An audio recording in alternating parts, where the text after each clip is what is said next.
Hi, I'm Myra Kornfeld. I'm a cookbook author and cooking instructor, and I have lots of tips and recipes to make your cooking life a whole lot easier. Today I'm going to show how to make your own nut butter. This is something that is not difficult once you know a few tricks.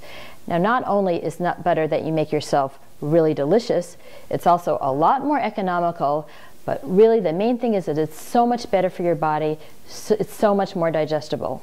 And that's because nuts have an enzyme inhibitor called phytic acid. Now that's kind of what keeps the nuts in a lockdown position. They germinate once there's moisture. So we mimic the process by soaking the nuts first, and therefore our nut butter is more digestible as well.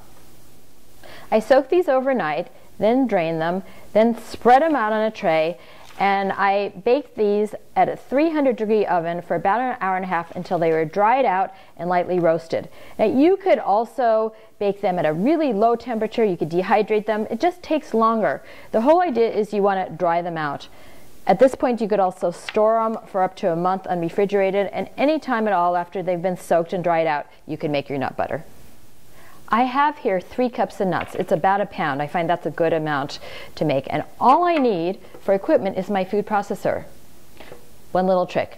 I'm rubbing the sides with coconut oil, and that's going to keep the nuts from sticking to the side, and it'll make the nut butter go a little more smooth. But I'm not stirring anything else into it. Okay. First stage, it's powdery. This is after 2 minutes. It's starting to clump, and notice how that oil kept the almond butter from sticking to the sides. But don't stop here. Keep going. This is the 4-minute mark. That coconut oil, that little thin film, really made a big difference. It's almost there, but let's just keep going. This is perfect. This was only 6 minutes today. Amazing. Look how gorgeous it is. Now I'm going to make cashew butter. I have my toasted cashews. Remember, again, I'm just oiling down the sides.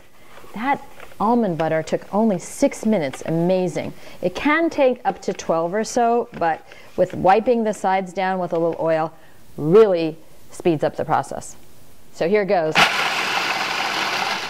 This cashew butter took 9 minutes. Look at how beautiful and creamy it is. Now you can add all kinds of things to your nut butters. The first thing is you could add a little salt, and that's really delicious. You could add a little sweetener. You could put mix-ins in there, raisins, all kinds of things. I keep them simple. But I have to tell you, once I started making nut butters, I realized I never have to buy store-bought nut butter again. These are amazing. So good.